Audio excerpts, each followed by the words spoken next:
Padre Celestial, un corazón blando, Padre bendito, para poder guardar esta palabra, Padre bendito, en nuestros corazones, Padre Celestial. Te pedimos, Padre bendito, también por nuestros pequeños que van a tener la escuela en esta mañana, que tú permitas, Padre Celestial, a su maestra, Padre bendito, tener sabiduría, Padre Celestial, para poder darle e impartir esta escuela con ellos, Padre bendito. Ayúdales quietud, Padre Celestial, y permite, Padre bendito, que esta palabra también sea guardada en cada uno de sus corazones, Padre bendito. Padre bendito, queremos ponernos en tus manos, Padre Celestial, haciéndolo, Padre Santo, no por nuestros méritos, Padre bendito, sino en el nombre santo y bendito que es tu Hijo amado Jesucristo. Amén. Amén.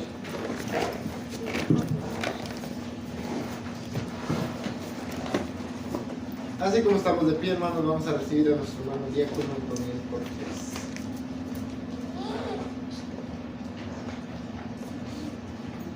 Vamos de gracias a Dios, paz a vosotros. A vos paz. Tómense lugares, hermanos, gracias.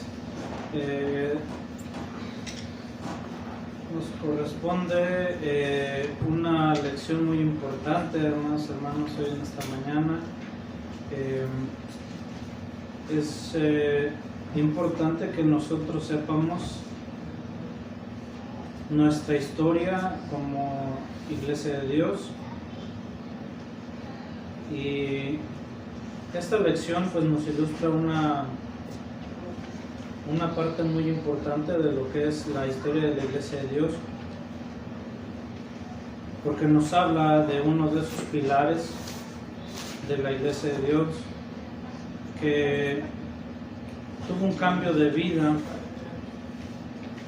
y que es un hombre, un siervo de Dios muy interesante para estudiar, porque tuvo una fase inicial de su vida y después tomó un giro drástico que, pues ahora sí, como la gente comúnmente dice, no me gusta echar mano mucho de los dichos de la gente, pero muchas veces la realidad supera la ficción, es decir, que lo que verdaderamente pasó es más impresionante de lo que la misma imaginación de la gente alcanza. Y nos motiva, porque vemos nosotros y hemos conocido, pues todos hemos hecho el esfuerzo, todos trabajamos en lo que es el evangelismo, todos trabajamos en tratar de traer almas nuevas al redil de nuestro Dios, pero no siempre es fácil. Hay personas que son de un corazón dócil y pues están dispuestos a aceptar una invitación, ocasionalmente nos visitan, aceptan convivir con nosotros, pero hay otras personas que no. Y uno de los tipos de personas más difíciles de convertir a la iglesia es las personas que están convencidas que están en el camino correcto. Cuesta mucho trabajo porque se tiene que comenzar con hacerles entender que no están en el camino correcto y después demostrarles cuál es el camino correcto para que así mismo corrijan su vida. Y ha habido personas de este tipo, de su servidor he conocido personas tales como he escuchado, ¿verdad?, los testimonios. No tuve la dicha de conocerlos personalmente, pero testimonios como el hermano Encarnación González, que era de una fe pues muy ferviente en lo que es el catolicismo, pero por gracia de nuestro Dios llegó a ser ministro de la Iglesia de Dios. Igual nuestro hermano Alberto García Becerril, también otro hermano que se convirtió y pues un gran predicador, un gran ministro de la Iglesia de Dios también. Estos hermanos no fue fácil su conversión, pero a comparación del apóstol Pablo es un caso muy especial, y eso es lo que vamos a ver hoy en esta mañana. Tuvimos una lectura muy interesante en Hechos capítulo 9 y vimos lo que es la conversión del apóstol Pablo. Y a veces que nosotros podemos llegar a pensar y decir, no, pues posiblemente fue de que el apóstol Pablo no escuchó a alguno de los discípulos predicar lo que era acerca del Señor Jesús. Pero le recuerdo y le pregunto, ¿se acuerda usted de el martirio de Esteban? ¿Recuerda que Esteban era un discípulo fiel del Señor Jesús? Y que era un hombre pues en las escrituras muy enseñado, muy instruido. Era un poderoso predicador. Y la pregunta es, ¿lo alcanzó a escuchar el apóstol Pablo cuando era conocido como Saulo de Tarso? Sí, él estuvo allí, él lo escuchó, él era un joven en ese tiempo. Lo escuchó predicar. ¿Y por qué sabemos que lo escuchó predicar? Bueno, porque después de que termina de hablar Esteban y da testimonio acerca de lo que estaba presenciando, que miraba los cielos abiertos y miraba al Hijo del Hombre sentado a la diestra de Dios, lo acusaron de blasfemia y apedrearon a Esteban. Pero sus ropas se las encargaron ¿a quién? A Saulo de Tarso, que era un joven que estaba presente en el martirio de Esteban. ¿Alcanzó a escuchar a un predicador? Sí, lo alcanzó a escuchar. Pero mire lo que pasa a veces. Está la palabra de Dios, la única y sola verdad de la que nosotros podemos depender totalmente. Y después está todo lo demás. Cuando un hombre habla de sí mismo, se puede desechar lo que está hablando. ¿Por qué? Porque está hablando de sí mismo. Pero cuando se traza la palabra de Dios correctamente, ya uno acepta el mensaje, no por la persona, sino por la palabra de Dios mismo, ¿sí? Entonces, muchas de las veces, cuando uno no está bien correcto en el camino de nuestro Dios, cuando uno está programada nuestra mentalidad a como le gusta programarle el mundo, uno tiende a tomar el mensaje no por el mensaje en sí, sino por la persona que lo trae. Entonces el apóstol Pablo, con esta mentalidad, estaban ellos instruidos a pensar de esta manera, porque usted lo alcanza a ver hasta hoy en el judaísmo, que todavía está así. Cuando se trata de un cierto rabino reconocido, todo lo que dice se toma por infalible, como que es algo correcto y como que es algo que no puede equivocarse. Entonces también podemos hacer la comparación de lo contrario a eso, que está viendo el apóstol Pablo, está escuchando un mensaje de Esteban, que es un discípulo del Señor Jesús, y a él en el fariseísmo pues se descartaba totalmente que el Señor Jesús fuera el Mesías. Por lo tanto, todo lo que dijera Esteban, todo era desechado por Pablo.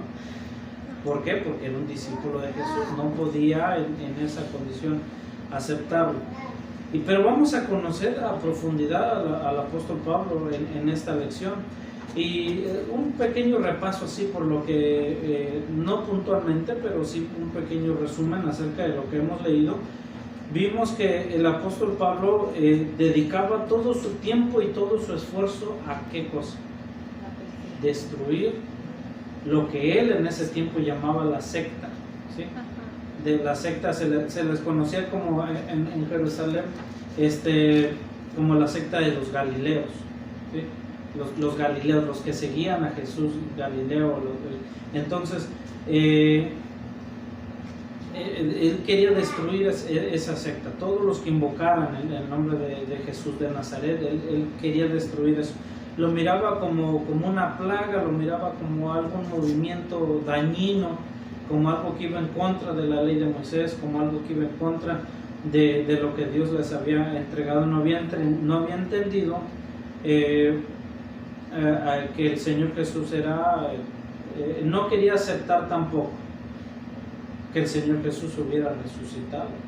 No quería creer ninguna de estas cosas, y era todo su tiempo y toda su dedicación a esto, destruir ese movimiento.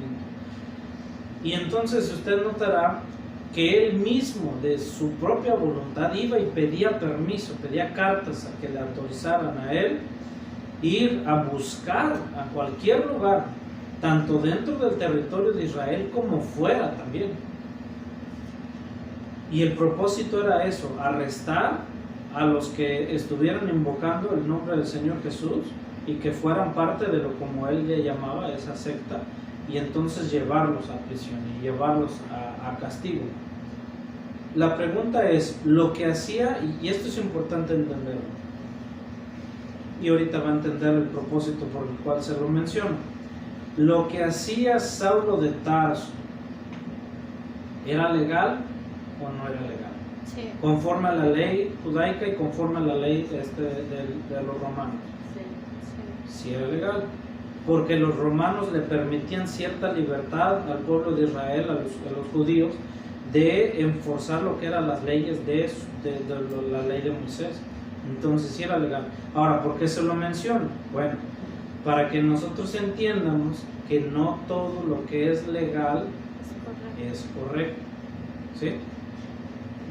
Y tenemos que nosotros tener ese discernimiento. No todo lo que es legal es correcto, y más nosotros estando, porque hay muchas personas que se cobijan bajo el título de cristianos, pero que toman la ley humana como infalible, y todo lo que es de esta ley, de este país, lo toman como que todo es correcto.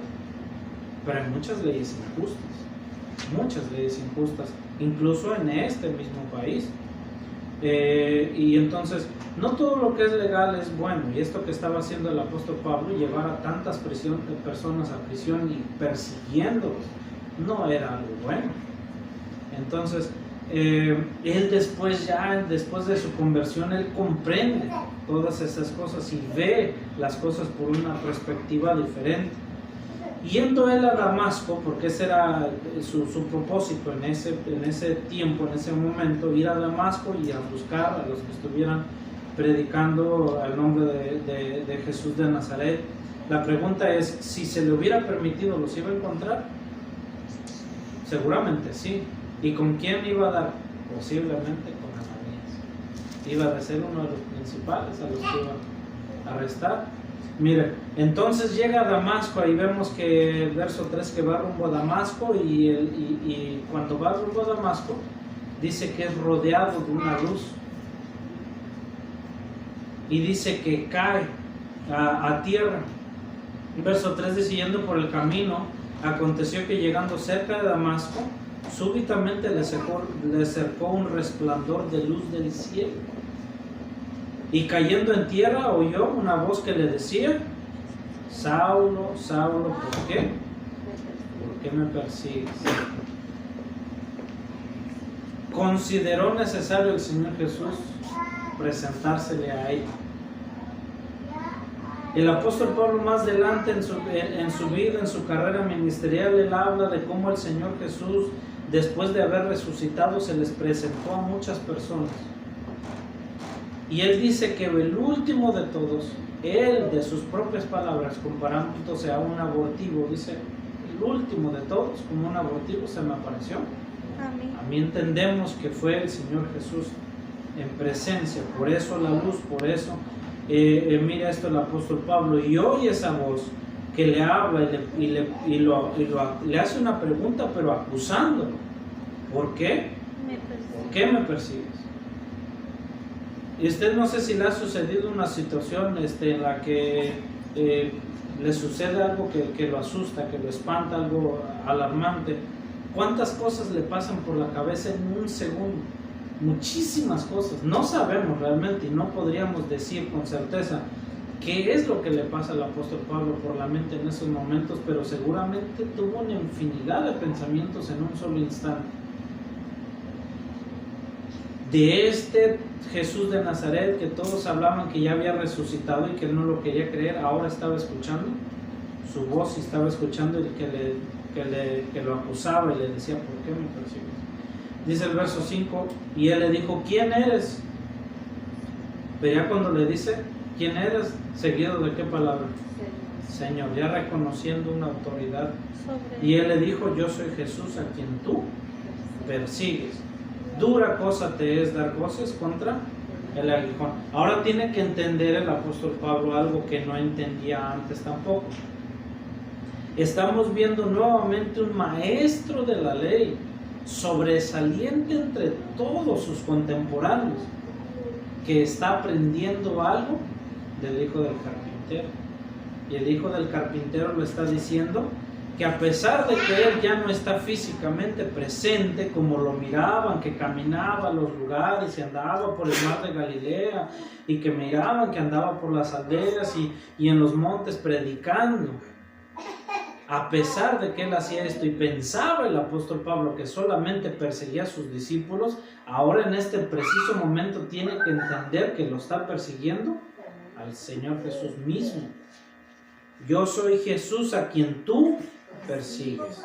Y le hace la comparación de sus esfuerzos en comparación con la realidad. Dura cosa te es dar voces contra el aguijón. Y nos lo explicó el hermano Noel, que esto es dar golpes en contra de algo muy filoso. No los conocemos, pero de los peleadores, de los mejores del mundo, si les pusiéramos una punta muy filosa, ¿serían capaces ellos, los mejores peleadores del mundo, de darle golpes a esa punta filosa? No lo creo. No, con simplemente verlo diría no lo haría. Pero eso, así le está comparando sus esfuerzos del apóstol Pablo. Está dando golpes en contra de un aguijón. Entonces sigue diciendo, él temblando y temeroso. Ahora, el hombre que viene, conforme nos lo explica en el verso 1, respirando amenazas, este hombre de este carácter fuerte y determinado, como era el apóstol Pablo, ahora, por esta situación que está viviendo en este preciso instante, ya cambió totalmente. Ahora se encuentra temblando y temeroso. Dice, Señor, ¿qué quieres que haga? ¿Qué significa esta pregunta? ¿Qué implica esta pregunta? Lo mismo que implica la respuesta de Isaías. Heme aquí, envíame a mí, que se traduce a disposición. Ahora ya la disposición de Pablo ya está rendida a este Jesús de Nazaret, porque sabe que si es verdad todo lo que estos galileos habían estado predicando y diciendo, y que le provocaban coraje que dijeran que estaba resucitado y que lo habían visto. Ahora él mismo podía dar testimonio de esto y está preguntando, Señor, ¿qué quieres que haga? Viendo esto, ya y es lo que le digo, cuando nuestro Dios ve en nuestro corazón que hay disposición de servirle, es la autorización suficiente para que Él tome control de nuestras vidas. Y viendo esto, entonces ya le dice, y el Señor le dice, verso 6 a la mitad dice, y el Señor le dice, levántate y entra en la ciudad y se te dirá lo que te conviene hacer. Es decir, sí le permite ir al lugar a donde iba, sí se lo permitió al último, pero ahora con otro propósito. Dice el verso 7, y fíjese a dónde lo envía, y los hombres que con él que iban con Saulo se pararon atónitos, oyendo la verdad la voz. Ellos podían dar testimonio que escucharon la voz, sí, mas no viendo a nadie, porque la cosa era personalmente ¿con quién? Con Saulo de Tarso. Luego decía el verso 8, entonces Saulo se levantó de tierra, abriendo los ojos no veía a nadie, así que llevándole por la mano le hicieron entrar en Damasco, donde estuvo 3 días sin ver. Ahora, aquí nos enseña un poquito acerca del carácter y la convicción de Saulo. No comió ni bebió.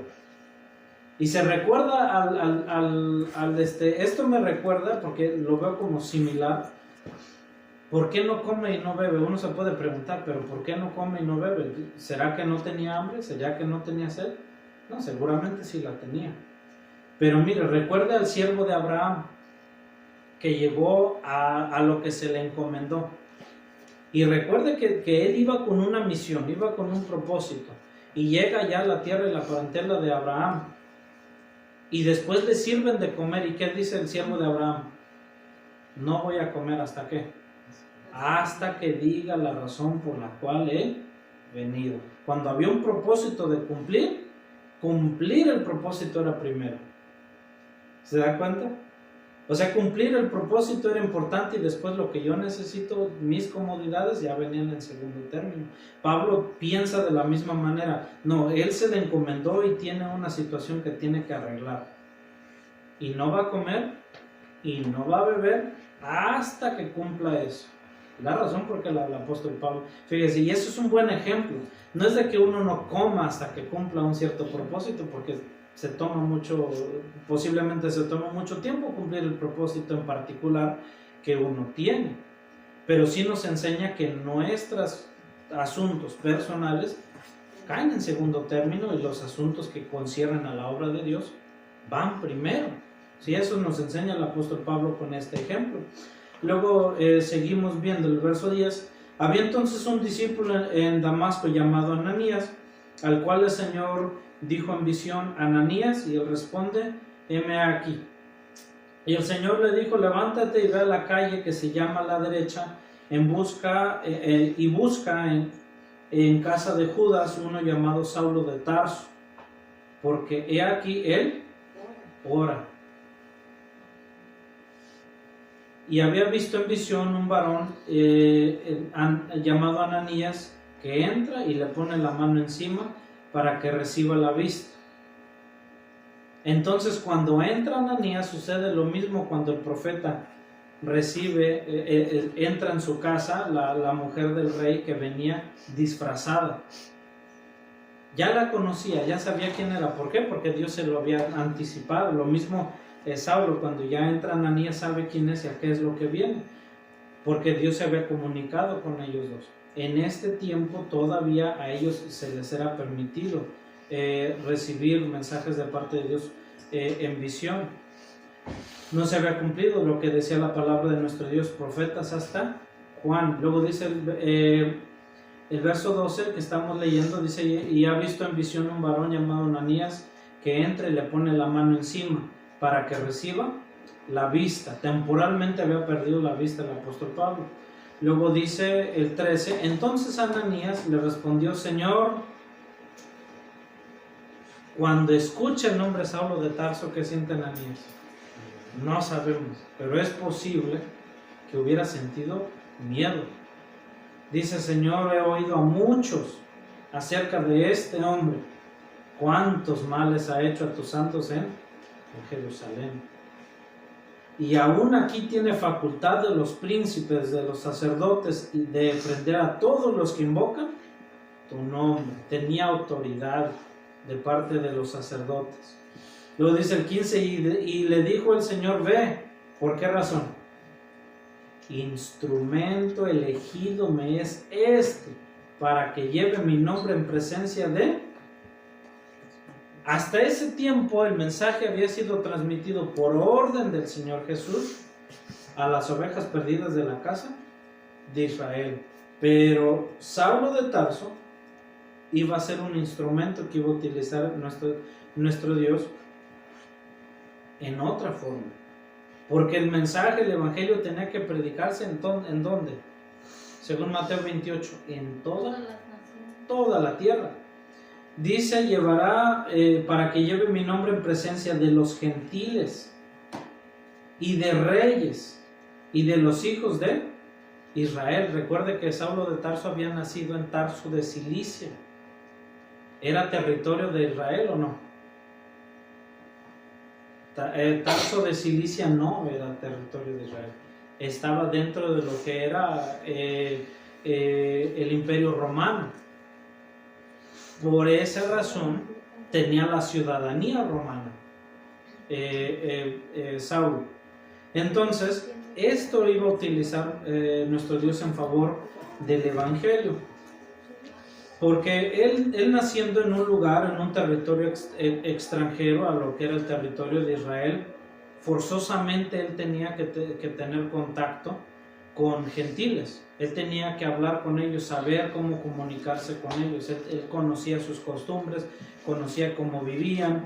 Entonces todo esto iba a venir a ser útil. Dice el verso 16: porque yo le mostraré cuánto le sea menester que padezca por mi nombre. ¿Sí? No es de que Dios estaba tomando, por medio del Señor Jesús, no es de que estuviera tomando una venganza en contra de él,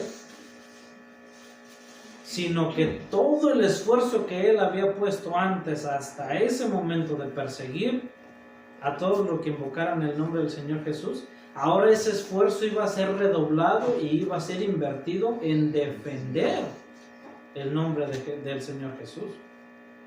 Y eso implicaba que iba a tener que padecer mucho. Pero todo estaba bien, ¿sabe por qué? Porque Saulo de Tarso tenía la disposición de hacerlo. Por eso estaba todo bien. Dice el 17, Ananías entonces fue y entró a la casa, y poniéndole las manos encima, dijo: Saulo, hermano, el Señor Jesús, que te apareció en el camino de donde venías, me ha enviado para que recibas la vista y seas lleno de Espíritu Santo. Y luego le cayeron de los ojos como escamas, y recibió al punto la vista, y levantándose fue bautizado. Y como comió, fue confortado, y estuvo Saulo por algunos días con los discípulos que estaban en Damasco. Fíjese lo que sucede. Entonces, lo envía el Señor Jesús justamente a quienes, a los que venía a perseguir. Pero ya no para que los persiga y los lleve, sino para que ellos mismos sirvan de rescate, que rescaten a Saulo de esa mentalidad de la que tenía. Y entonces uno de ellos, Ananías, que entendemos nosotros que era ministro. ¿Por qué razón? Bueno, pues porque tenía la autoridad de poner las manos, que no cualquiera tenía esta autoridad de hacerlo. Y entendemos que este Ananías entonces llega encomendado por el Señor Jesús, y le dice: el mismo Señor Jesús que te apareció a ti, el mismo me ha mandado a mí. Y hasta ese tiempo no había habido comunicación entre ellos.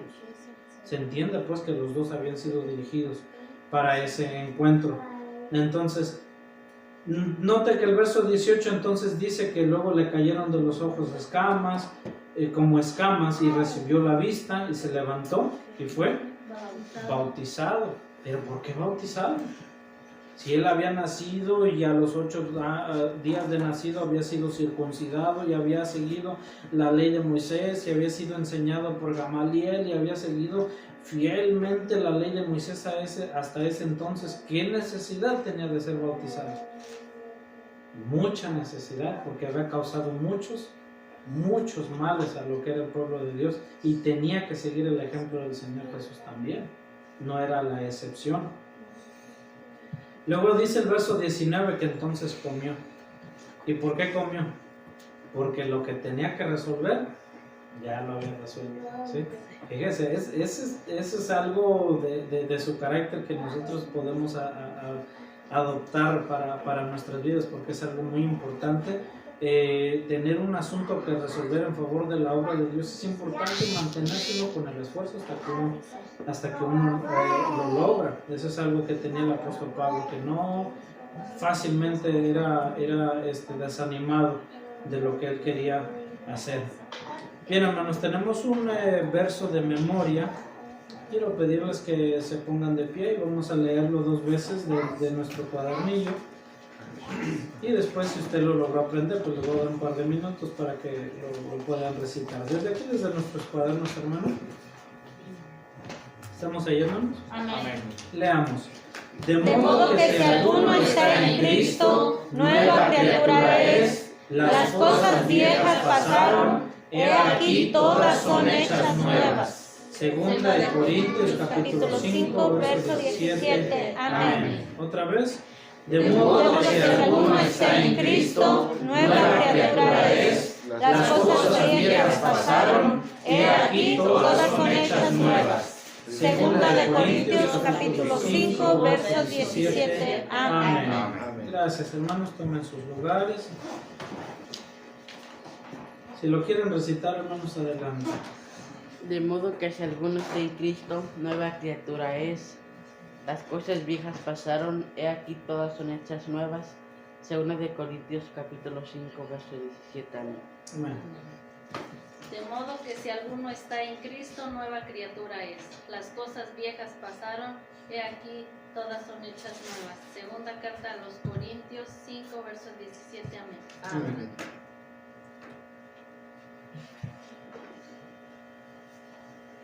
De modo que si alguno está en Cristo, nueva criatura es. Las cosas viejas pasaron, he aquí, todas son hechas nuevas. Segunda de los Corintios, capítulo 5, verso 17. Amén.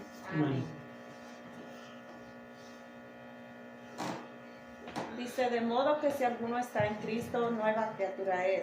Las cosas viejas pasaron, he aquí todas son hechas nuevas. Segunda de Corintios, capítulo 5, verso 17. Amén. Amén. De modo que si alguno está en Cristo, nueva criatura es. Las cosas viejas pasaron, he aquí todas son hechas nuevas. Según Corintios capítulo 5, verso 17. Amén. Amén.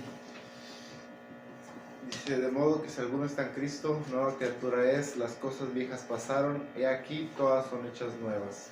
Segunda Corintios capítulo 5, verso 17. Amén. Segunda carta de los Corintios 5:17 dice, de modo que si alguno está en Cristo, nueva criatura es. Las cosas viejas pasaron y aquí todas son hechas nuevas. Amén. Amén. Hay algo interesante que nos enseña lo que son los evangelios y lo que nos enseña la vida de Pablo y todo, que había una perspectiva en algunos en aquel tiempo que curiosamente sigue habiendo en estos días.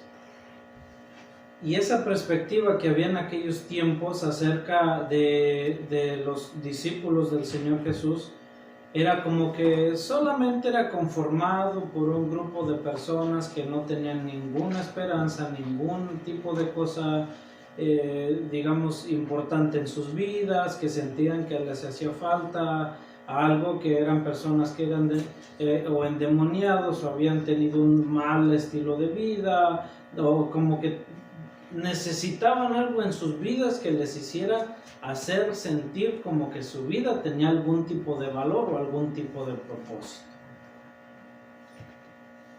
Ciertamente así lo miraban los fariseos, lo miraban como personas que no saben.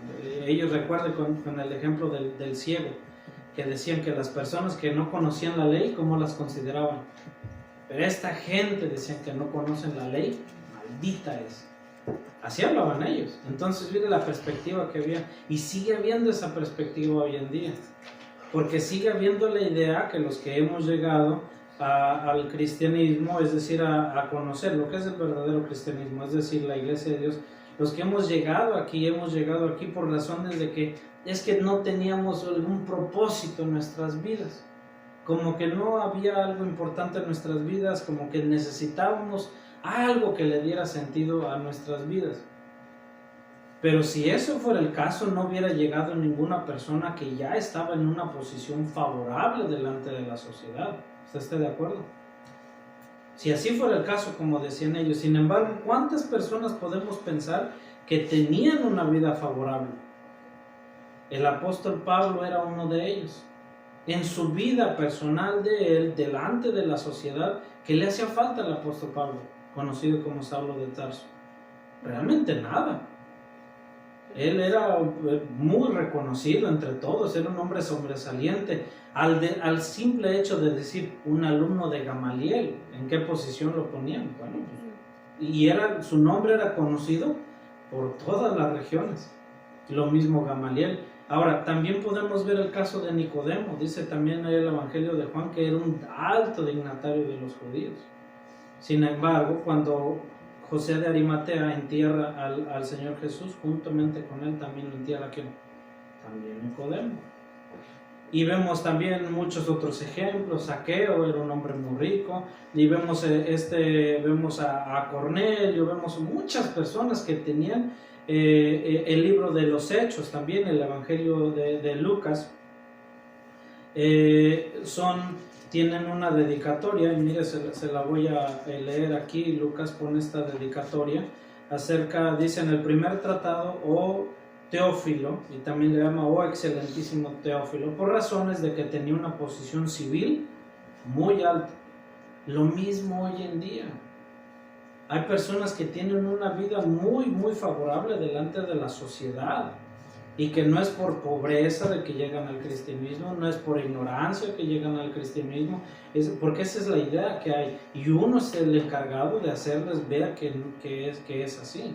El apóstol Pablo llega a aceptar al Señor Jesús no porque le faltaba algo en su vida, es decir, socialmente hablando, sino porque llegó a un entendimiento mayor en las Escrituras, y viendo cómo el Señor Jesús, ya después de esta experiencia, cómo todo hablaba acerca de esto.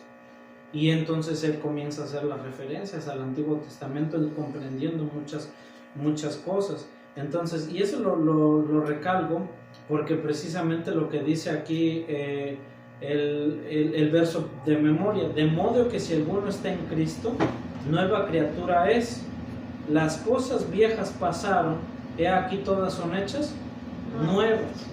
Y una persona necia le diría, pues claro, cuando la vida pasada implica adicciones, implica una mala vida, implica una vida de crimen, implica una vida inmoral, implica muchas cosas, claro que es fácil dejarla atrás. Pero ¿qué hay de Pablo? Dejar su vida pasada atrás y todo el reconocimiento que tenía con los maestros de la ley, ¿era fácil, digamos, humanamente dejarlo atrás? No era fácil. Mateo, dejar su trabajo como publicano, ¿era fácil? No, humanamente no era fácil, ganaban bastante bien, por eso ellos eran de mucho dinero, lo podemos ver en Mateo, lo podemos ver en Zaqueo también, hacían mucho dinero, era bien pagado ese trabajo. Y todas estas personas que tuvieron una vida así, no era fácil dejar esa vida atrás. Pero no es de que lo hicieron porque fuera fácil, sino porque lo hicieron porque fue necesario. Bien, hermanos, tenemos en lo que es el prólogo, 1, 2, 3, 4 párrafos, 5 si contamos el pequeñito, pero vamos a contar 4 para que el primero, donde dice prólogo, y el siguiente se lean juntos como uno solo. Así es de que quiero pedirles ayuda, hermanos. Ahí hay algunos errores de ortografía, les pido disculpas, y pues ahí vamos a leerlo. 4 voluntarios, hermanos. La conversión de Pablo revela mucho de su naturaleza. Dios no lo escogió solo por su capacidad para hablar delante de los reyes. En ese tiempo había muchos jóvenes que tenían su convicción, pero fariseísta. Pablo fue escogido por su integridad nativa, por su intensa dedicación a lo que él creía, por su habilidad para defender su causa y defenderla con celo, lo que algunos a esto llamaban fanatismo. Amén. Entonces ahí comenzamos a conocer algunas cosas. Note que hay algunas cosas que nuestro Dios quiere que Pablo deje, pero note cómo hay unas que no. ¿Se dio cuenta? Porque esto de él poder, lo que los primeros 2 renglones, lo que nos habla era de que él tenía lo que mencionábamos anteriormente, que tenía esa capacidad de poder hablar con personas digamos, de una posición civil muy alta, al punto de poder hablar con reyes, es decir, el rey Agripa, el poder hablar con él, y hablar con él en una posición, reconociendo su posición civil. Entonces era algo que iba a ser útil en la obra de Dios, y habló con muchas personas importantes.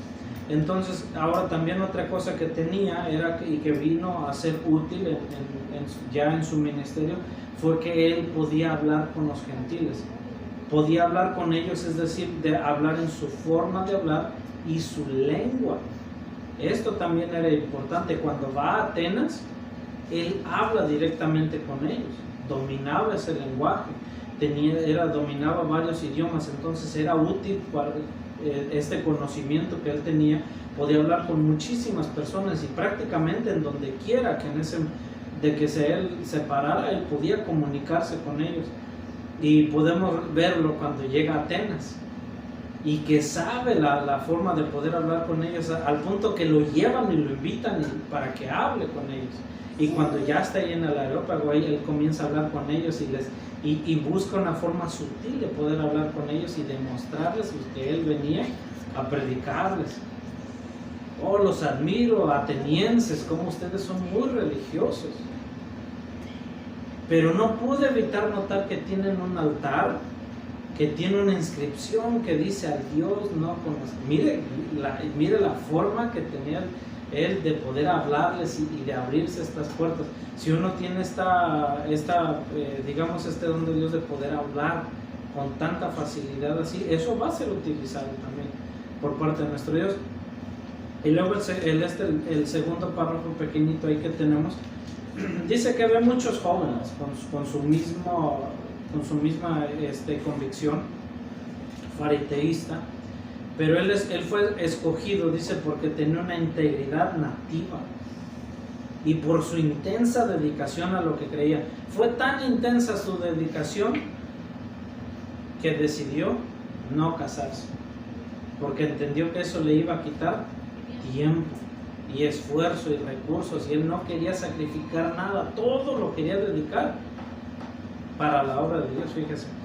Y entonces dice también que por su habilidad de defender su causa y defenderla con celo, lo que algunos a esto llaman fanatismo.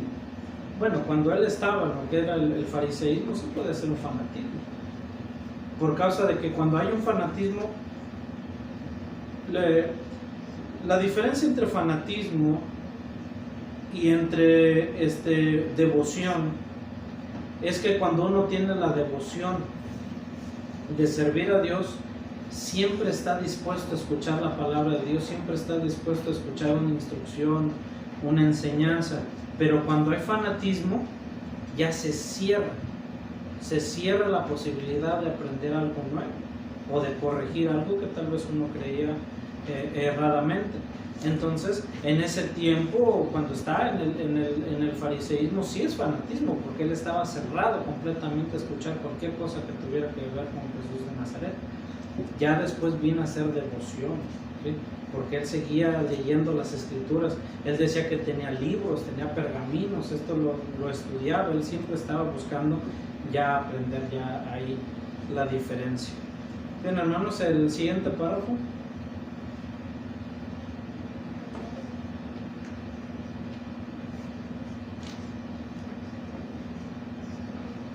La parte que dice el carácter de Pablo. Dice, el carácter de Pablo era fuerte y dominante, su intelecto poderoso y su dedicación, que no le importaba hacer viajes tan largos.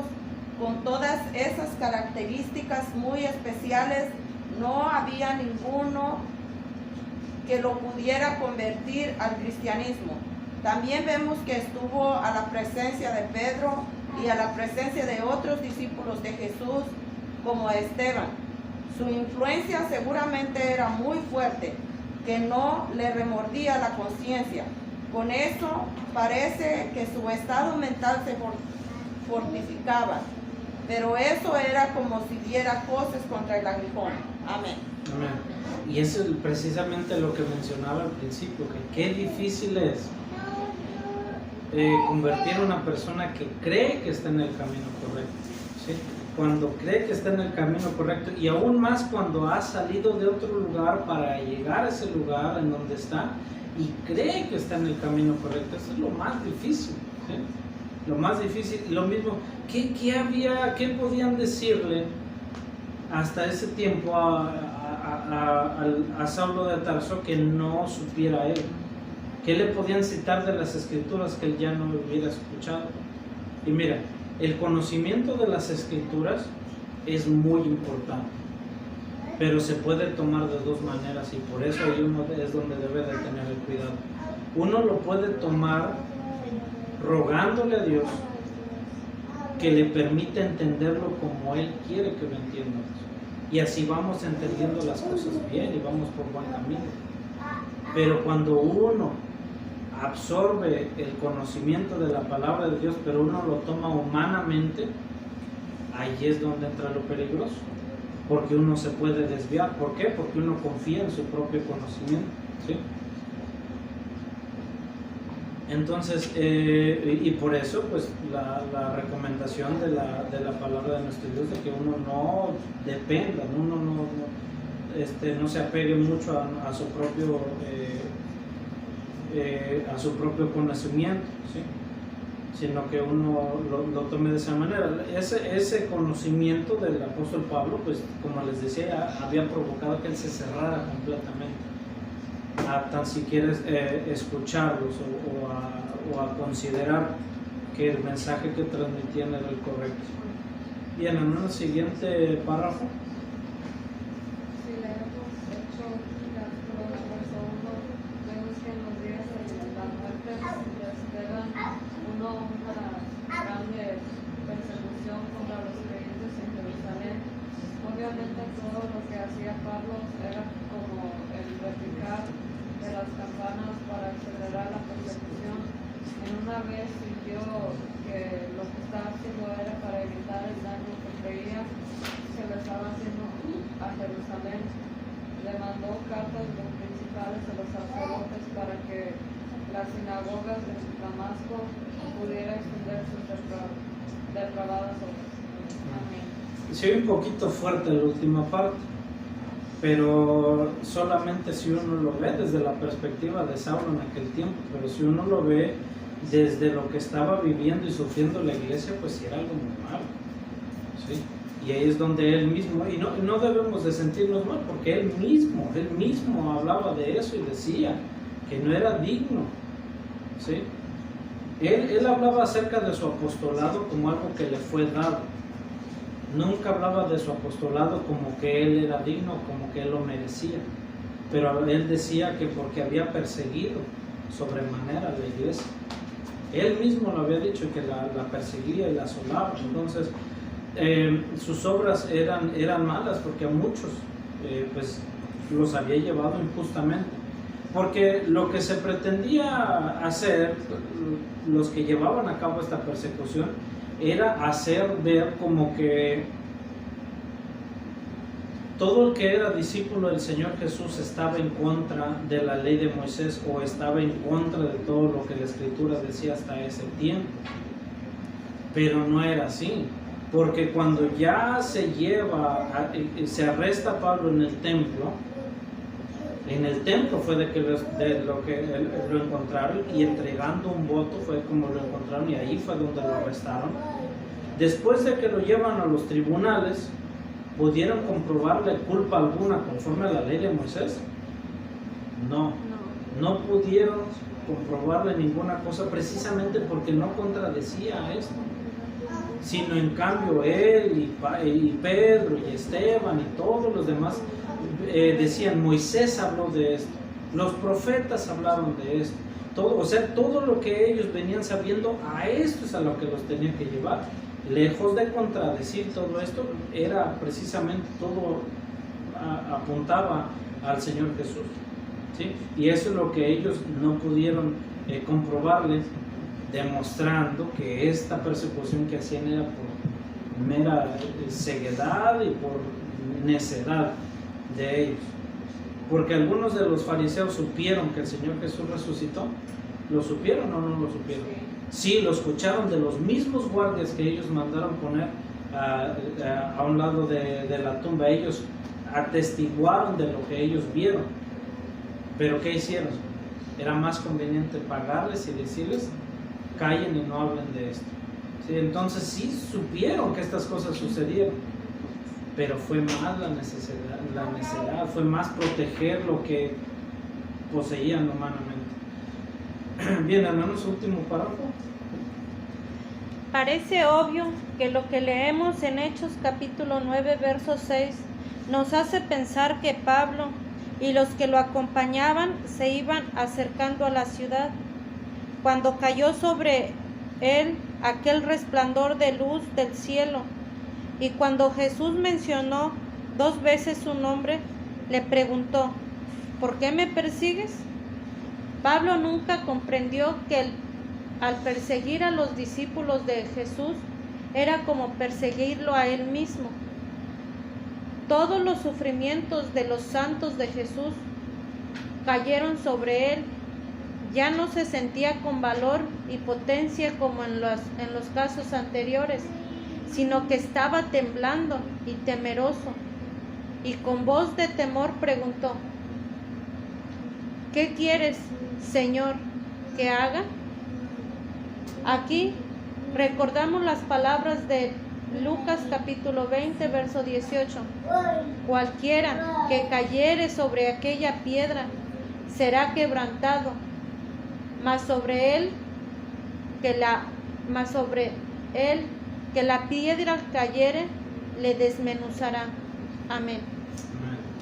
Bien, entonces ahí vemos una descripción de lo que es la conversión de Pablo y qué es lo que lo hace convertirse en Pablo.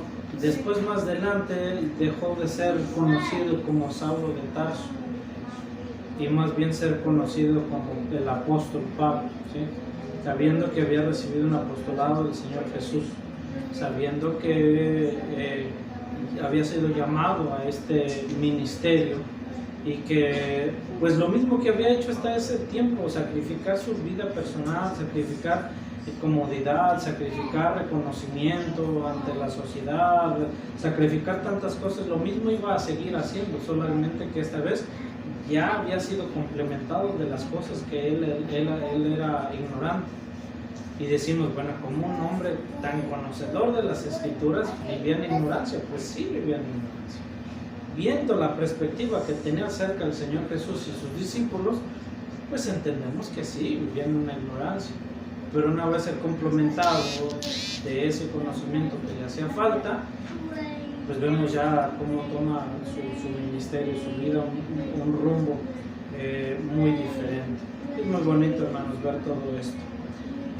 Bien, vamos a pasar a lo que son las preguntas, y aquí en lo que son las preguntas es donde vamos a entrar en la profundidad de las Escrituras, vamos a ver los detalles, se nos va a apuntar ciertas cosas en particular que nosotros debemos de ver y entender, y vamos a comentar para que nosotros veamos lo importante que es esta lección, la conversión de Pablo, y lo que hubiera sido de la iglesia si este hombre no hubiera sido convertido. ¿Qué hubiera pasado? ¿Qué hubiera sido de la iglesia? Solamente podemos suponer, pero solamente tenemos como referencia lo que él había hecho antes de su conversión. Eso iba a continuar, y al pasar de ser un joven energético a pasar a ser una autoridad dentro de los sacerdotes, ¿qué hubiera sucedido? Hubiera precisamente tal vez comisionado a otros que pensaban como él, y ya no iban a ser uno, iban a ser muchos. No solamente podemos suponer lo que hubiera sido, pero gracias a Dios tenemos lo que es su testimonio de su vida, que fue después de su conversión, que no solamente revertió, sino aumentó mucho más de lo que era el progreso de la obra de nuestro Dios. Bien, hermanos, tenemos 10 preguntas, entonces vamos a tratar de participar todos, uno tomando la pregunta, tal vez otros leyendo, otros contestando, comentando, para que todos aquí participemos, todos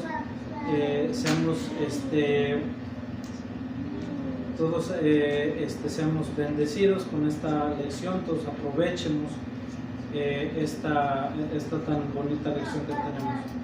Bien, tenemos 10 preguntas. 9. Apúntenlas, porque yo no llevo la nota aquí, son 10 preguntas. Mi hermana Mala, la 8. 9 y 8. ¿Sí? La 7. Muy bien. La 5. Tengo la 1, 2, 3, 4, 6 y 10. La 6. 1, 2, 3, 4 y 10. Léala, analícela. Va a notar que muchas cosas ya las leímos, ya las comentamos.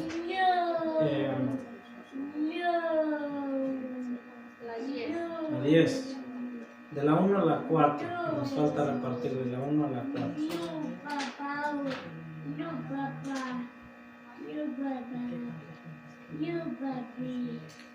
De 4. 1, 2 y 3. Muchas de estas ya vio que son facilitas, ¿eh? La 3, la 1 y la 2. Muchas de estas son facilitas porque tienen un verso o dos tal vez. La 1. La 1. Me queda la 2. Aquí nada más la 2.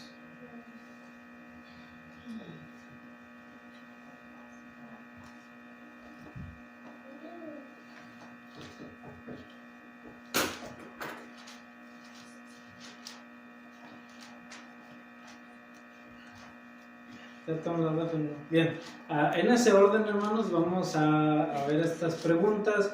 Vamos a sumergirnos en lo que es esta historia. Esta no es solamente una historia bíblica de la que nosotros podemos aprender muchas cosas, sino esto es historia. Si usted quiere leer un libro histórico de la Iglesia de Dios, aquí lo estamos leyendo. Es un libro histórico, no solamente de la Iglesia de Dios, sino libros históricos reconocidos por eruditos serios que toman esto como una referencia histórica de algo que sucedió. Todo historiador serio va a tomar esto como una obra histórica auténtica. Entonces, lo vea uno por la parte que uno lo vea, es algo que uno puede ver que es nuestra historia. De aquí es de donde nosotros venimos. Bien, vamos a ver la pregunta 1, hermanos, tiene dos partes. ¿Por qué Pablo persistía en la persecución de la iglesia y de qué manera realizaba su obra?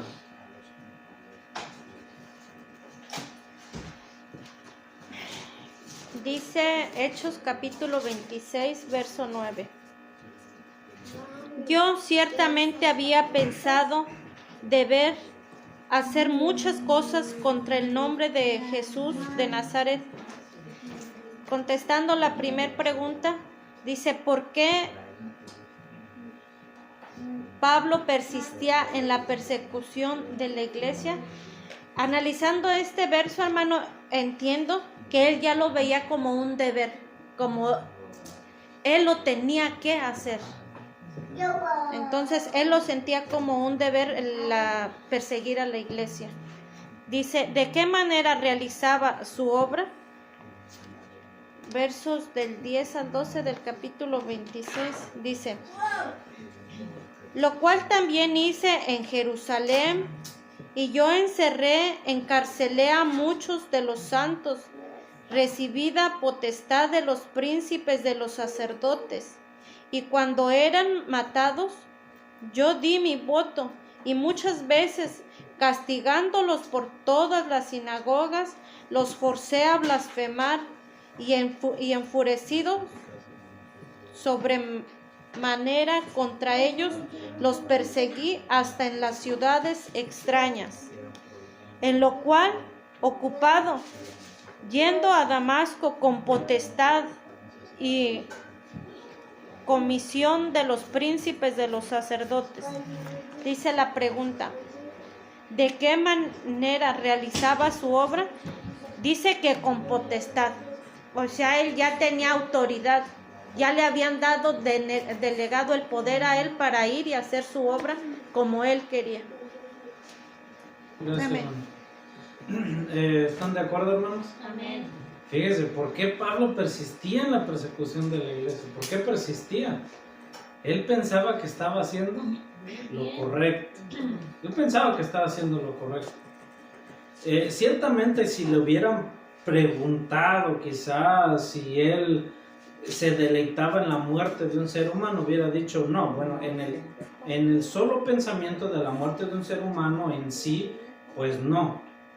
Pero en este caso de estas personas sí deben de ser castigados porque lo que estaban haciendo, él lo miraba como algo correcto, ¿sí? Entonces él pensaba que hacía lo correcto, por eso persistía. Él lo miraba ya como, lo había tomado como un compromiso personal, como que era su deber el hacer esto. Luego dice, ¿de qué manera realizaba su obra? Pues no lo hacía solo, ¿sí? Sino que tenía cartas. Si alguien le hubiera salido en el camino, de algún romano, algún otro sacerdote de alguna otra parte, solo bastaba con presentar el documento que él tenía y nadie le podía hacer nada. Legalmente nadie le podía hacer nada. Él tenía autorizado a hacer estas cosas. Entonces, pero la forma que describe lo que él hacía, ya aquí cuando lo está diciendo, no lo está diciendo con una presunción.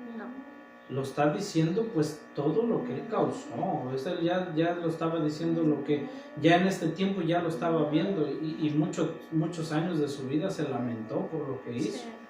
¿Por qué? Porque ya había llegado ese mayor conocimiento del Señor Jesús. Dice el verso 10, lo cual también hice en Jerusalén, y yo encerré en cárceles a muchos de los santos. Ya cuando los describe aquí, ya no los dice como blasfemos, ya no eran rebeldes, ya eran santos, ¿sí? Encerré en cárceles a muchos de los santos. Recibía potestad de los príncipes, de los sacerdotes. Y cuando eran matados, yo di mi voto. Él había dado su voto de aprobación a que fueran muertos. Le dice muchas veces, castigándolos por todas las sinagogas, los forcé a ¿qué? A blasfemar, ¿sí? Los forzó a hablar mal en contra de Dios, en contra posiblemente no de Dios, pero sí del Señor Jesús, a blasfemar, enfurecido sobremanera contra ellos. Y recordamos ya lo que Santiago nos dice, que la ira del hombre no obra la justicia de Dios. Ya esto ya es por ira, ya es por algo. Note cómo no conviene tener un negativismo, porque pues es dañino. Dice, enfurecido sobremanera contra ellos, los perseguía hasta en las ciudades extrañas, donde no podían llegar los demás. Él sí podía llegar por su ciudadanía romana. En lo cual ocupado, yendo a Damasco con potestad y comisión de los príncipes y de los sacerdotes. Entonces, así es como él, digamos, se le facilitaba hacer estas cosas, ¿sí? No tenía alguna cosa personal que lo detuviera, porque él se había asegurado que fuera así, que no tuviera ninguna cosa personal, el poder viajar por cualquier parte, dedicar todo su tiempo a esto. Entonces, y tenía la aprobación y autorización de los principales sacerdotes de aquel tiempo. Bueno, ¿amén, hermanos? Amén. ¿Sí? Vamos a pasar a lo que es la pregunta número 2.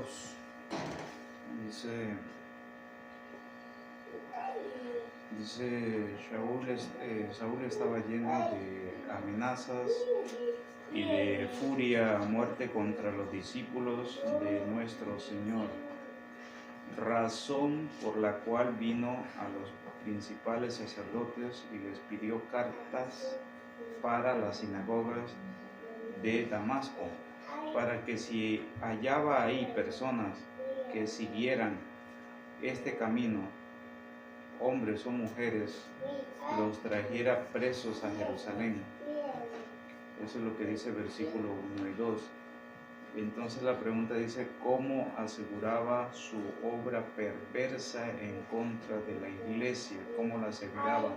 Bueno, teniendo la autorización o teniendo la autoridad para ejecutar, ¿verdad? Así se aseguraba él de que ninguna autoridad le prohibiese o le hiciese problema. En este caso, al llegar él a Damasco, es como unas personas que irrumpan en un hogar, pues van a llevar una orden de un juez. O sea, vamos a ir a esa casa, vamos a abrir, vamos a esculcar qué hay ahí y cómo se aseguran de que uno no los denuncie ni eso. Bueno, teniendo la orden del juez. En este caso, Pablo tenía la orden de las autoridades judías, donde en esas cartas le escribían que él tenía toda la autoridad para detener, se puede decir, en ese tiempo, pues a los discípulos fueron en Antioquía, que le llamaron cristianos por primera vez. Entonces, si tomamos este ejemplo, podríamos decir que Pablo tenía esta autorización para detener el cristianismo, lo que le llamaban, o la secta de los nazaraitas, digamos, de Nazaret.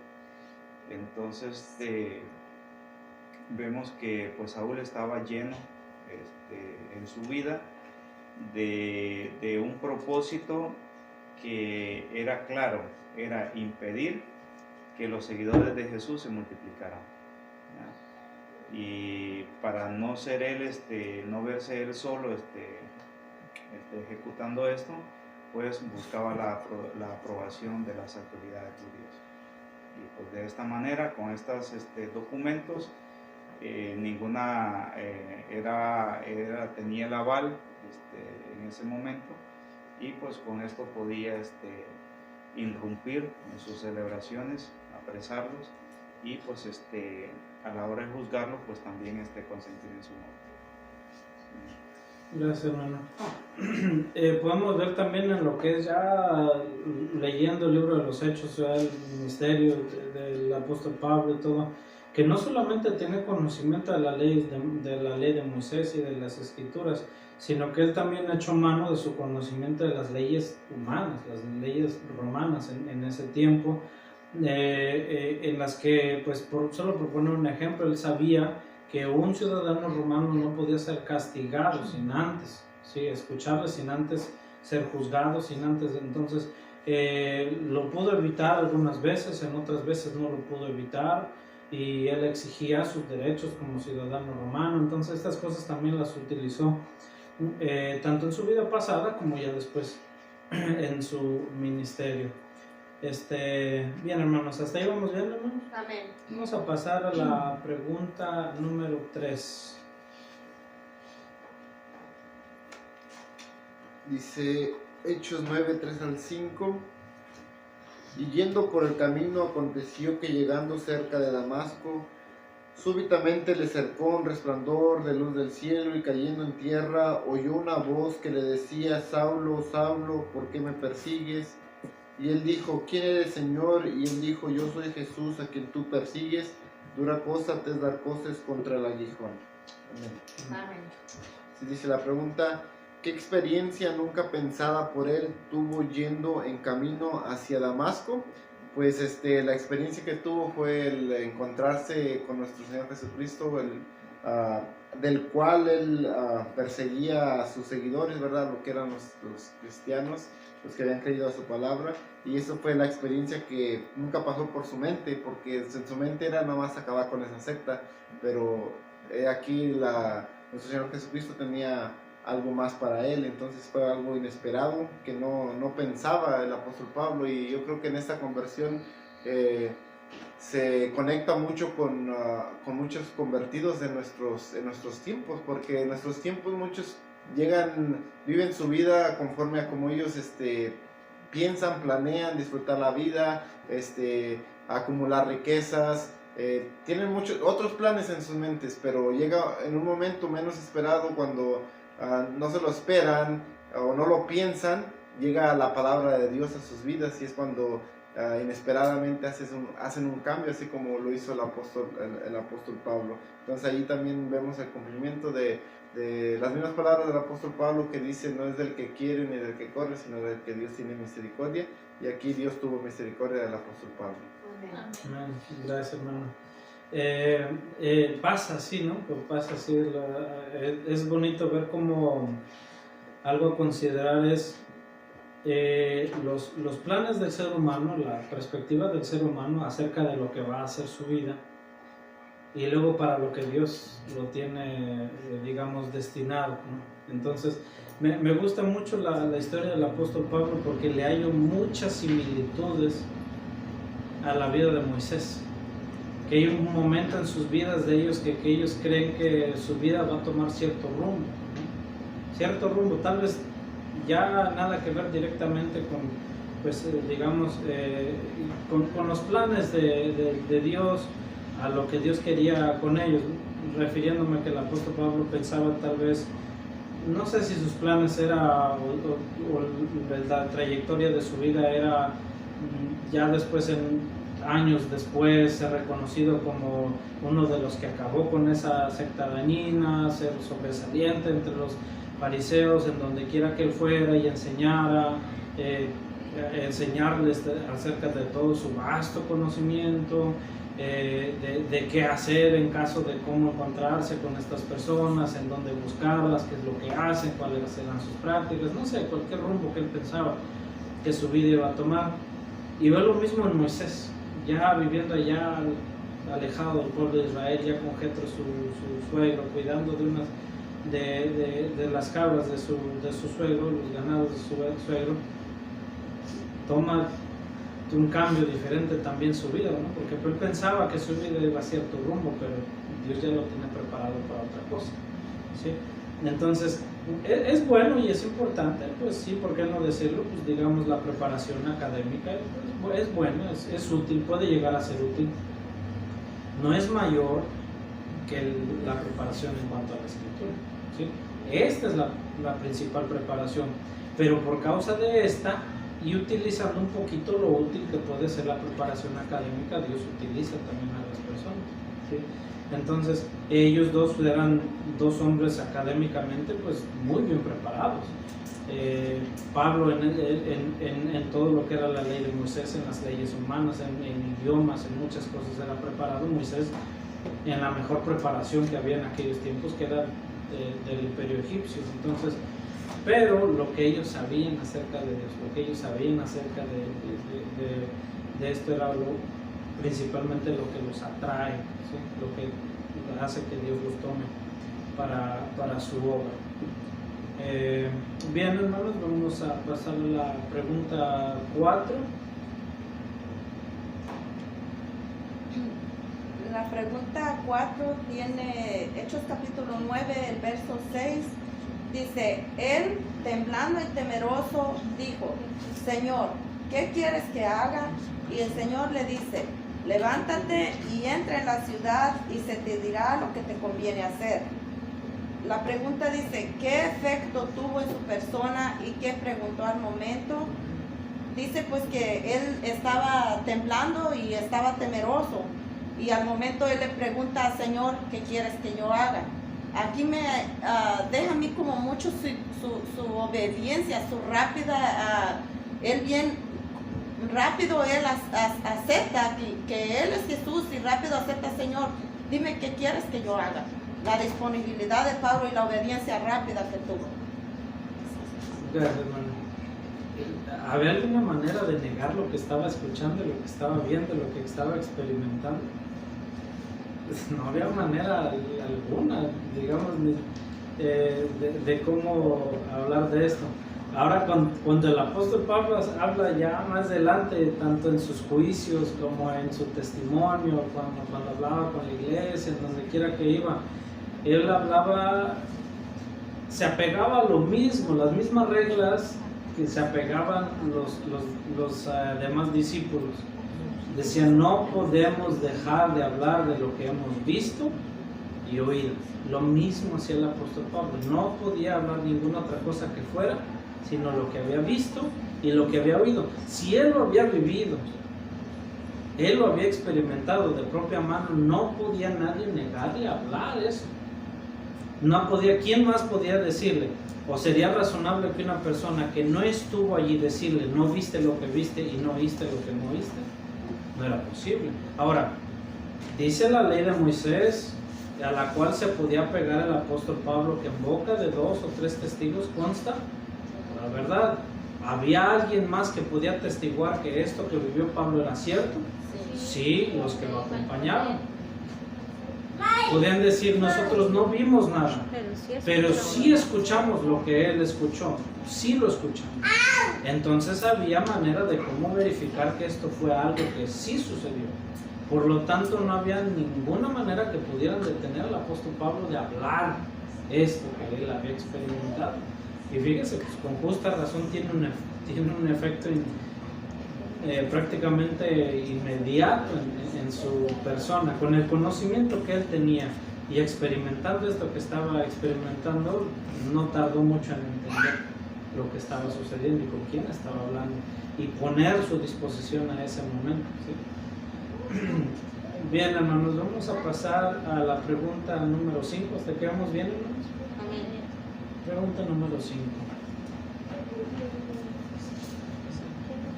En Hechos 26, del 16 al 18,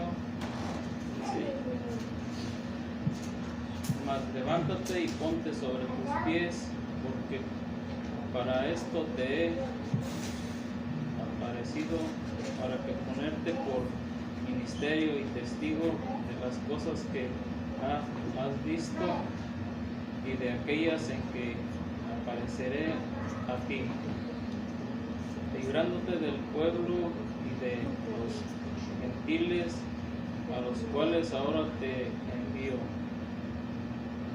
para que abras sus ojos para que se conviertan de las tinieblas a la luz y de las potestades de Satanás a Dios, para que reciban por la fe que es en mí remisión de pecados y suerte entre los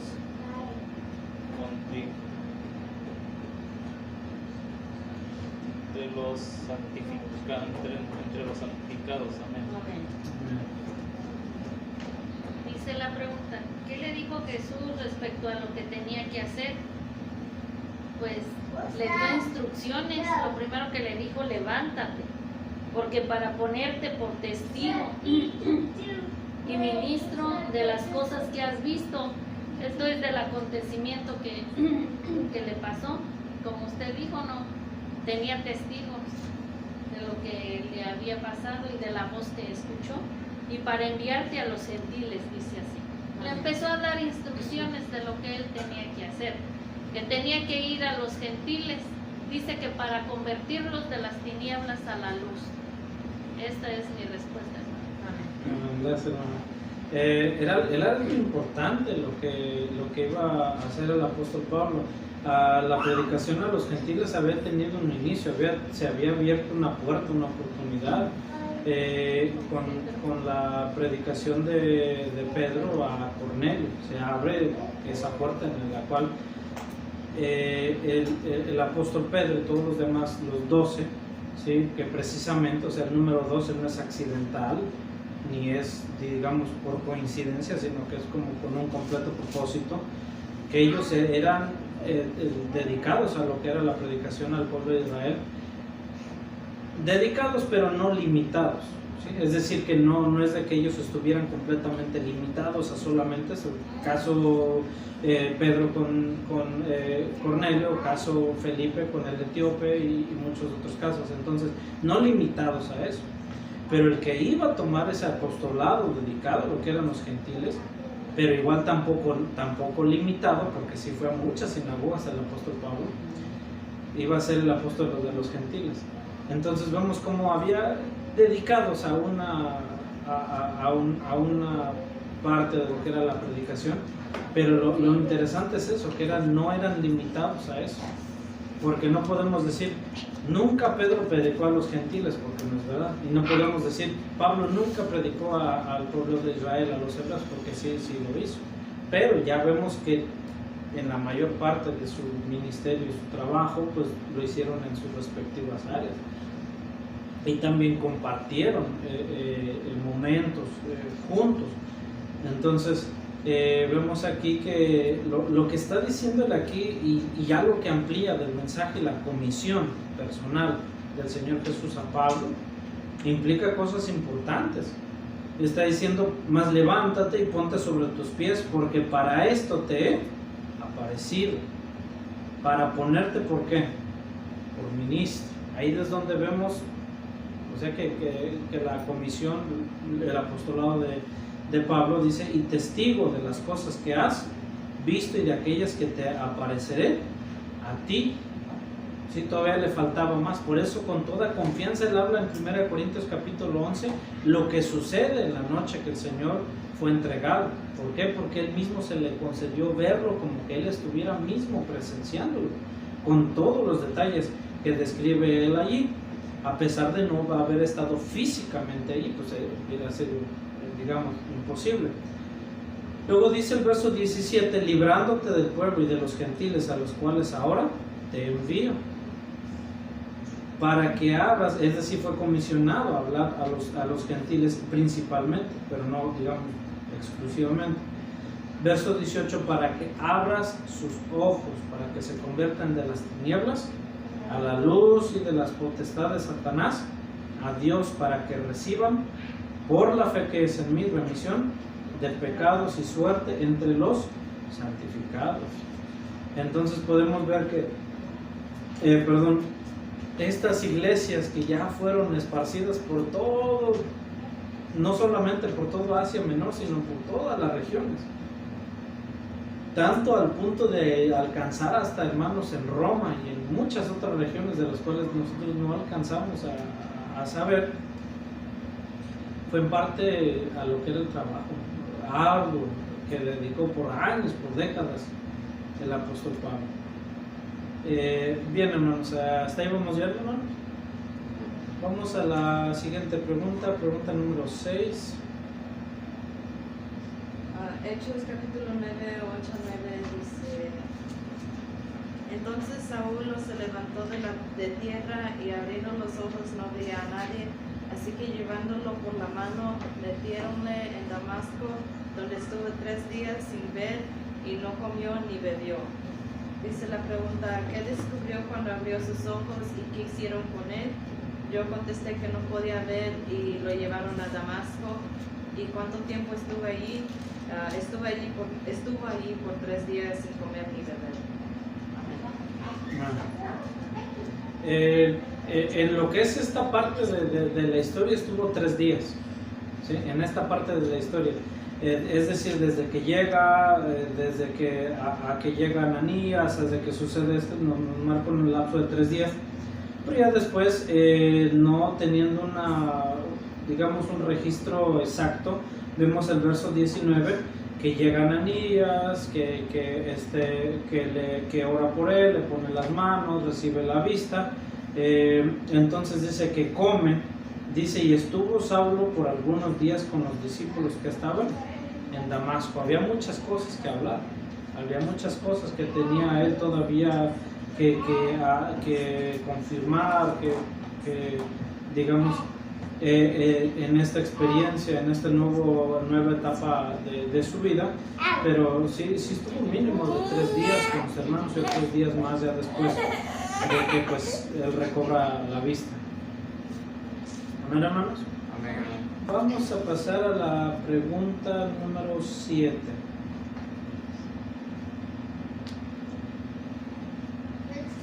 Hechos capítulo 9, verso 10 al 12 dice: Había entonces un discípulo en Damasco llamado Ananías, al cual el Señor dijo en visión: Ananías, y él respondió: He aquí, Señor. Y el Señor le dijo: Levántate y ve a la calle que se llama La Derecha y busca en casa de Judas a un llamado Saulo de Tarso, porque he aquí él ora y ha visto en visión un varón llamado Ananías que entra y le pone la mano encima para que reciba la vista. Dice la pregunta: ¿quién estaba ahí en Damasco y qué le fue dicho que hiciera?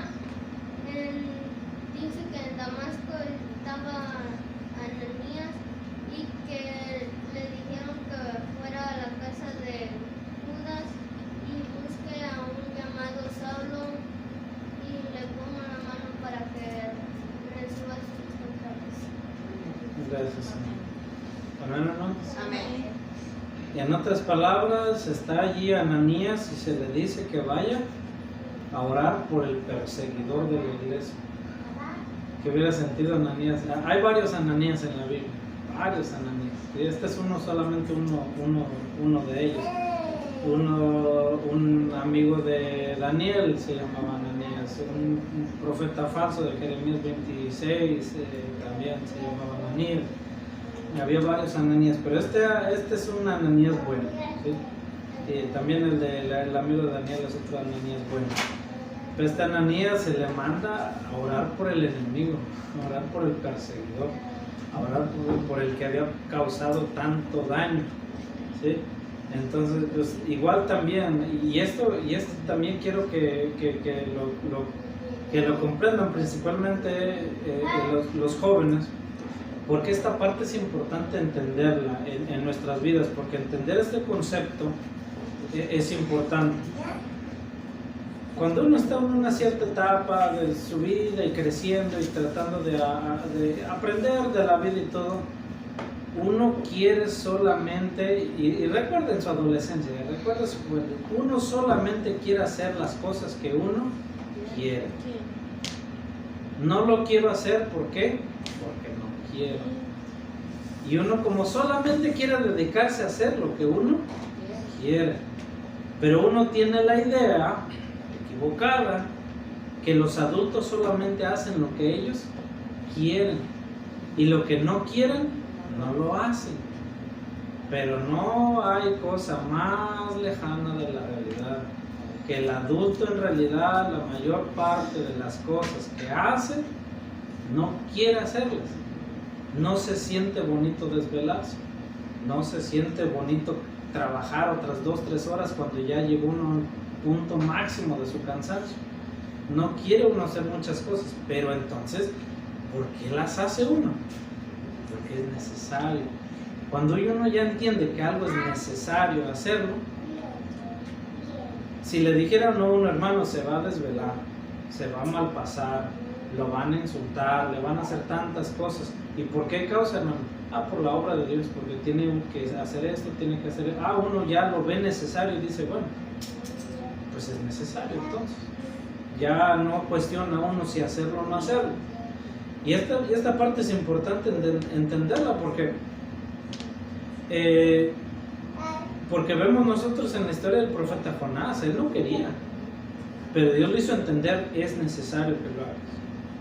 Ananías tampoco quería, de su propia, si se le hubiera dado que su decisión dependiera de su opinión, posiblemente hubiera opinado, mejor no voy porque él es un perseguidor. Sin embargo, no se le da, digamos, a que su decisión de ir o no ir dependa de su opinión. Se le dice, ve. Entonces, si nosotros más bien si los jóvenes desde esta edad comienzan a entender, no tanto en la vida personal, sino en la obra de Dios, hay muchas cosas que es necesario que las hagan. No por gusto personal, sino porque es necesario que lo hagan, ¿sí? Entonces, esto, ya cuando entiendan esto y lo practiquen, van a ver que va a ser muy útil para su vida. ¿Amén, hermanos? Amén. Vamos a la siguiente pregunta número 8. Dice Hechos capítulo 9, verso 13 al 14. Entonces Ananías respondió, Señor, he oído mucho acerca de este hombre, cuántos males ha hecho a tus santos en Jerusalén, y aún aquí tiene facultad de los príncipes, de los sacerdotes, de prender a todos los que invocan tu nombre. Amén. Amén. Y dice la pregunta 8, ¿cómo reaccionó Ananías negándose a ir? Tal vez con miedo, porque él había escuchado muchos hablar sobre Saulo y de cuántos estragos había cometido contra los santos de Jerusalén. Mira, hay dos cosas que uno tiene que entender, ¿verdad? Porque posiblemente las puede uno confundir. Comprender y justificar. Son dos cosas diferentes, ¿verdad? Por ejemplo, podemos comprender a Ananías porque había no un gran entusiasmo por ir. Sí, lo podemos comprender. Ahora, justificar no se puede, porque si el Señor Jesús le está diciendo que haga algo, pues entonces lo tiene que hacer, por el simple hecho de que lo haga. Entonces, comprendemos, ¿verdad? Por ejemplo, uno puede tratar de ponerse un poquito en la posición de Jonás también y decir, comprendo por qué Jonás no quería ir, comprendo. Justificar no, porque pues, si es una orden de Dios, es una orden de Dios, y ya. Abraham no cuestionó cuando Dios le ordenó, sacrifícame a tu hijo, a tu único hijo. Sus pensamientos, sus sentimientos, bueno, eso es otra cosa. Abraham se le dio una orden y iba a ejecutar. Entonces, y vemos entonces, pero comprendemos un poquito a Ananías por qué se sentiría tal vez un poquito, tal vez no con mucho entusiasmo por ir, pero sin embargo uno tiene que entender, pues era necesario que fuera. La iglesia se comunicaba entre sí y él ya de otros hermanos había escuchado la persecución que había, la persecución en general que había. Y luego los esfuerzos de este hombre individualmente, Saulo de Tarso, ¿sí? Entonces él había escuchado de esas cosas y cómo otros hermanos, imagínense esa tristeza, que en estos tiempos estuviéramos sufriendo ese tipo de cosas, que otros hermanos en otros estados, ya la iglesia, ya la congregación se deshizo porque la mayoría fueron llevados arrestados y los otros demás están escondidos o huyendo. Sería triste y ellos lo escuchaban prácticamente todos los días. Y ahora tener cerca allí en la misma ciudad a uno de los responsables de esto, pues no era fácil, humanamente hablando no era fácil, ¿sí? Pero sin embargo, pues el ejemplo con lo que nos debemos de quedar es la obediencia. Poner las cosas personales a un lado, y Ananías dice, me lo ordena el Señor que lo haga, y lo voy y lo hago. Y llega y note la manera que se refiere al apóstol Pablo, hermano Saulo. Sí, hermano Saulo, el Señor me ha enviado. Y fíjese, ya poniendo la obediencia primero, eso es un bonito ejemplo a seguir de nuestro hermano Ananías. Bien, hermanos, vamos a pasar a la pregunta 9, hermanos. Amén. ¿Sí? Amén. Hechos 9, del verso 15 al 16 dice: y le dijo el Señor, ve, porque instrumento elegido me es este, para que lleve mi nombre en presencia de los gentiles y de reyes y de los hijos de Israel, porque yo le mostraré cuánto le sea menester que padezca por mi nombre. Dice la pregunta, ¿pero qué le dijo él? ¿Y qué hizo y por qué? Bueno, le dijo que fuera. ¿Y qué hizo? Ya lo había escogido. ¿Hice y por qué? Para que predique delante de los gentiles, de reyes y de los hijos de Israel, porque es necesario que padeciera por su nombre. Amén. Amén. Aquí en esta pregunta en particular tenemos que ver cómo hay muchas cosas que entran en juego. Muchas cosas, no solamente una ni dos, sino muchas otras cosas. Porque uno podría quizá comenzar a decir, bueno, ¿por qué no mandó por poner un ejemplo, a Pedro? Que Pedro era un gran predicador, ¿no? Era un gran predicador. Basta leer Hechos capítulo 2 para ver el gran predicador que era Pedro. Pero hubiera sido lo mismo Pedro hablar con estas autoridades romanas de muy alto rango. No hubiera sido lo mismo, porque para empezar Pedro no era un ciudadano romano. Entonces, como reyes, conforme a las leyes romanas, pues no hubiera podido echar mano de ciertas cosas que Pablo sí. Por poner un ejemplo, está en el juicio de Pablo, y el juicio de Pablo es un caso muy interesante. Le recomiendo que lo lea, pues muy interesante. Pero en el juicio de Pablo está observando ciertas cosas, ¿sí? Están sucediendo muchas cosas alrededor a la misma vez. Por una parte, digamos, los romanos en realidad sí les daban ciertas libertades a los judíos, no porque ellos los consideraran importantes, porque querían hallar favor, nada, simplemente para tenerlos tranquilos. Ese era el propósito de darles esas libertades. ¿Por qué no se levantaran en rebelión? ¿Por qué no les causaran la fatiga de tener que invadir su territorio y causar destrucción y todo eso? Por evitarse eso, les daban esas libertades y para tenerlos tranquilos en cierta manera. Entonces ellos están escuchando este caso porque las autoridades, los sacerdotes tenían la autoridad de arrestar a personas que violaran la ley de Moisés, pero tenían que justificar esos arrestos. Por eso el caso de cuando arrestan al Señor Jesús, echan manos de testigos falsos, para de alguna manera justificar el arresto y justificar que estaban haciendo algo bien. Ahora, y más que nada tener que justificarlo ante la ley romana. Entonces, cuando arrestan al apóstol Pablo, estaban acusándole, decían que él contradice a la ley de Moisés y comienzan las acusaciones del apóstol Pablo. En ese caso, Pablo echa mano del conocimiento de la Escritura, acerca de las esperanzas de lo que soy juzgado hoy. Y entonces él comienza a plantear su defensa, y no hay manera que se sostiene esa defensa. Ahora, ya cuando es llevado ya de una autoridad a otra, está a punto de ser liberado Pablo. Pero hay este caso, que ya se había tomado la determinación de que de alguna o de otra manera mataran a Pablo. Entonces Pablo, viendo este caso, viendo de que si es liberado, entonces lo van a matar tarde o temprano. Y él quería, digamos, prolongar su vida no por él mismo, sino por el ministerio que llevaba.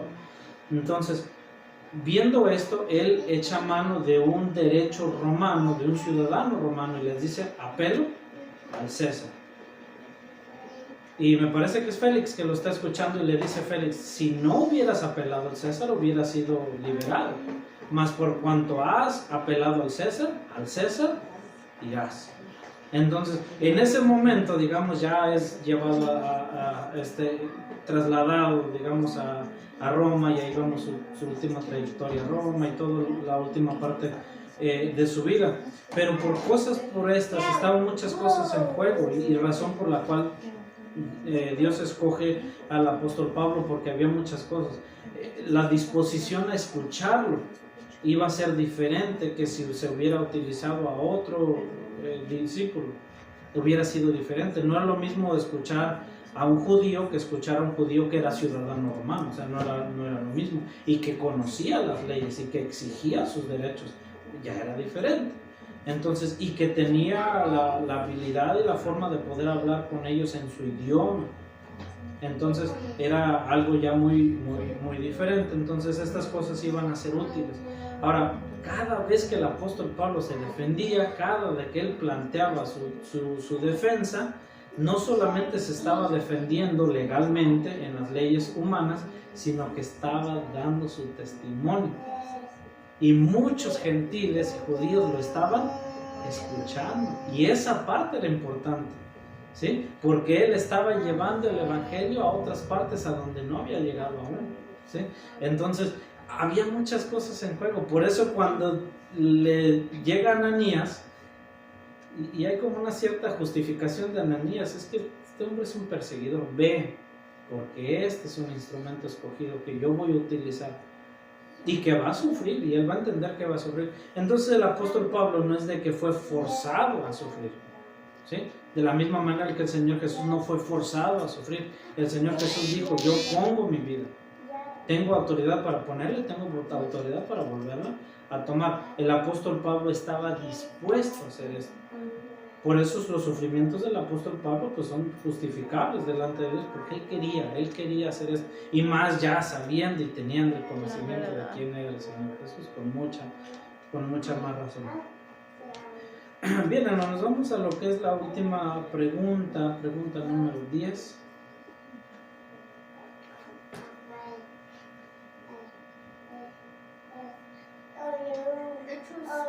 Hechos capítulo 9, verso 17 al 19 dice: Ananías entonces fue y entró en casa, y poniéndole las manos encima dijo: Saulo, hermano, el Señor Jesús que te apareció en el camino por donde venías, me ha enviado para que recibas la vista y seas lleno de Espíritu Santo. Y luego le cayeron de los ojos como escamas, y recibió el punto la vista, y levantándose fue bautizado, y como y como comió fue confortado y estuvo Saulo por algunos días con los discípulos que estaban en Damasco. ¿Qué le dijo Ananías a Pablo estando en Damasco?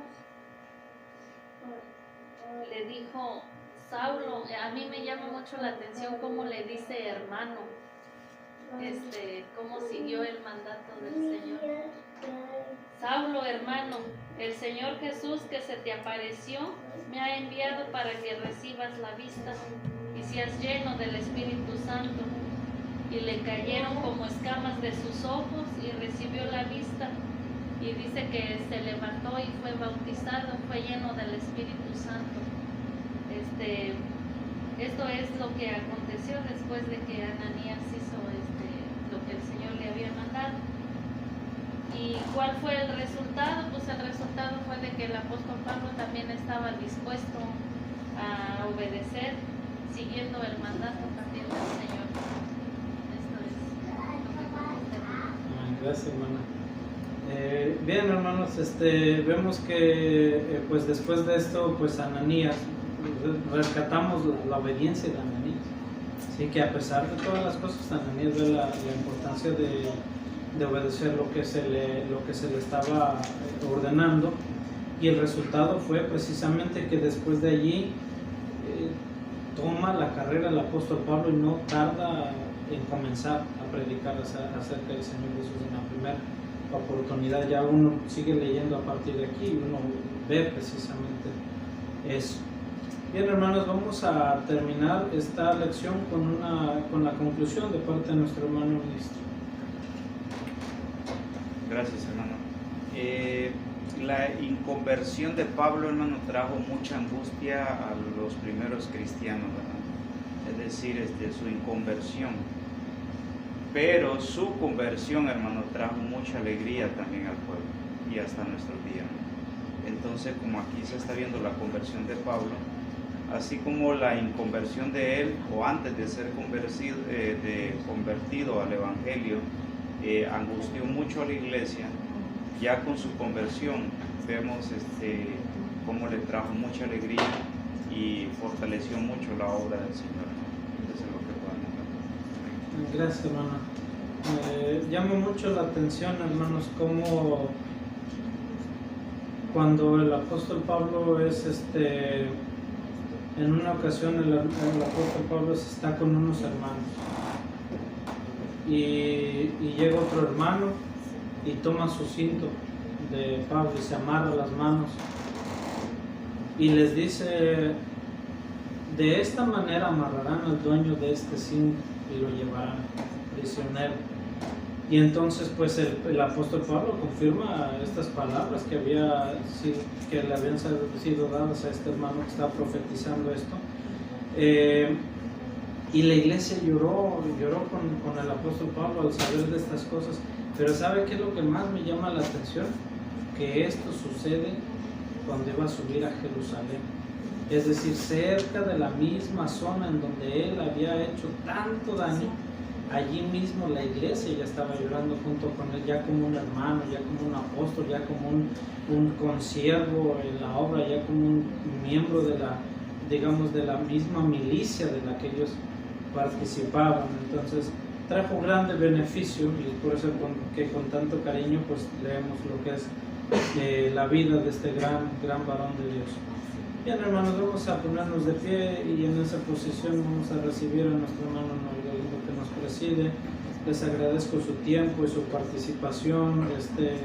El Señor se lo va a recompensar a cada uno de ustedes. Mi deseo, hermanos, es que el Señor les bendiga. Paso a vosotros. A vosotros, hermanos. Dios les bendiga.